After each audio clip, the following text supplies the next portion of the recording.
Welcome back to the worst mistake I've ever made in my life, starting this YouTube channel. And today we are doing the Kar98 No Juggernog challenge because I hate myself, where another YouTuber has personally challenged me to try and beat his round 15 on this exact same challenge because I decided to instigate it on YouTube comments for some reason. I'm really smart, I promise. And then right here, that one hits me and I couldn't move for a second, so I died to the dogs again. This challenge is terrible. Keep in mind from that clip you just saw, this guy has reached round 30 with the Kar98K only, so I barely stand that much better of a chance if I'm being honest with you. Not only is this by far one of the worst wall weapons in the entirety of Call of Duty Zombies, but World of War is by far one of the glitchiest games in the entire series, and training is almost impossible in some scenarios. If you get hit once, you're basically dead. It doesn't matter what you do. Combine that with the fact we have no Juggernog, and we basically have a recipe for the worst challenge we could ever do. But hey, with a goal of round 15, at least it's something mildly achievable. So let's go on with our strategy, which for the first 5 to 8 rounds is basically get as many points as possible so we can get the Bowie knife. Halfway through the video, he says that the Bowie knife is allowed because of how difficult the dogs are, and I have to agree. On round 14, this fucking gun somehow takes 8 shots to just kill a dog. And even to the head, it takes multiple shots, even though this thing has a times 10 damage multiplier to the head. So yeah, Bowie knife 100% allowed. But hey, at least sometimes I can be pretty lucky when I play zombies. So I got a nuke at the same time that I got an insta-kill from linking the teleporter, which I was able to actually carry on into the first dog round, so I really didn't have to worry about it, thankfully. But again, not like that matters, because World of War without Juggernog is basically a death sentence, so I immediately died the next round because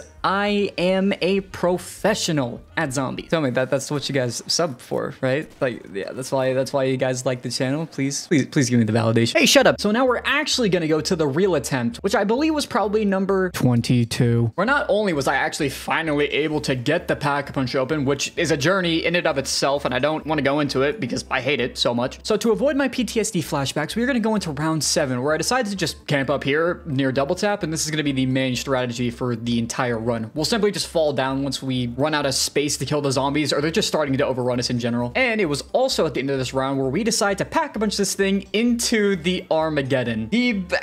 The best aptly named Pack-a-Punch name ever, because truly this thing is Armageddon to my own brain matter when I turn it on itself and I decide to pull the trigger. I also wanted to do something a little bit different than what he did in his video. He decided to go for Speed Cola as his first perk, but I believe that double tap would actually be the better way to go. The rate of fire on this gun is somehow only 48, and not to mention the reload speed on the Kar98 is still only 2.5 seconds, which really isn't that bad for a weapon like this, so I'd much rather take double tap before I take Speed Cola. Not to mention it's 1,000 points less, so overall I think it's just a better choice. However, with a very nicely timed double points during this round, I was able to get Speed Cola at the end of round 8, which is literally going to be our final purchase of the match, except for more ammo if we need it. We basically need to save our points as much as possible because this gun is not a point weapon, and you basically need to get headshots past round 15 in order to even kill zombies, because this thing cannot one-shot to the body past round 14, so keep that in mind. This challenge is meant for suffering and nothing else, and if you want to help support me in continuing this suffering, please make sure you guys like and sub for this video. It'd be heavily appreciated. We're going for 2K before the end of this month. Not to mention, I have memberships, but more on that in a later video. Just know it's for support only, and your name is also going to be mentioned at the end of the video with custom emojis and badges coming soon. Anyway, back to the challenge. And I guess it's time to finally show you guys the most stressful part of this challenge, which is the dog rounds. In World of War, these guys are the deadliest they have ever been, and probably will ever be in the history of Call of Duty Zombies. They sprint at you, and even with Juggernog, I am scared of these guys more than any regular zombie. Thankfully, what we do is pretty simple. We just run around these 2 staircases because for some reason they can't jump down the main teleporter platform. I guess they never thought we would actually train dogs back in World of War, or they just use it as some kind of safe point because of how difficult these guys really are. But for whatever reason, I am very thankful, and the Bowie knife definitely makes this easier. Not like that matters because they sometimes get a hit off even before you can get your Bowie knife off, but hey, better than nothing. And now we just continue on with this strategy, except it gets more and more and more stressful. These guys get faster, they spawn more often. Also, their spawn rate is also increasing simultaneously. So we need to keep our head on a swivel at all times. If anyone sneaks up on us, we're basically dead. There's no way we're living. And unfortunately, with about 5 different areas where they can come from, we have to constantly be looking out no matter what. And this goes on for 3 more rounds, which we are thankfully able to get past. After a few more rounds, we're actually able to make it to another stress point, which is another dog round. And now it's even better because the Bowie knife can't actually one-shot them anymore. So we're gonna need to train like our lives depend on it. However, the great part about this training spot is that it's not even fully safe because as you can see, the dog can just say fuck you and hit you from the bottom of the staircase for some reason. I don't know how this game is this glitchy, but wow, okay, sure, whatever. We go red screen quite a few times, but thankfully, after about 3 minutes of pure focus and stress, we actually get it. Yes, this dog round was 3 minutes. That's how much I was concentrating to make sure we didn't die because I wanted to get this over with. It was like 1 a.m. in the morning. I was done. I didn't want to do it anymore. And on round 15, we actually have a really good holdout upstairs where we managed to kill quite a few of them, but eventually I just dropped down like I had the last few rounds and I got lucky enough to get a nuke just as I was running away. And I actually almost died as I jumped through and just barely squeezed past the rest of the dying zombies, which if you don't know, you can die even when you pick up a nuke. I don't know, it's stupid, it's just how it is. And as the last few zombies start pouring in and I train them up, we finally managed to beat round 15, beating the original challenge. Now, the real question is, can I go any further with this? And the answer for that is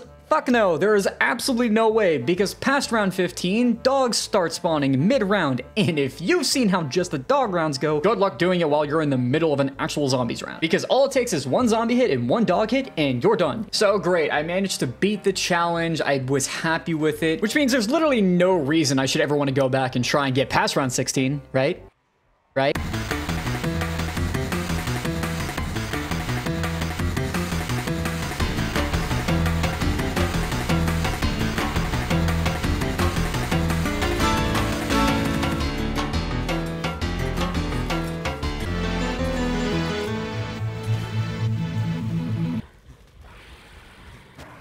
You motherfucker.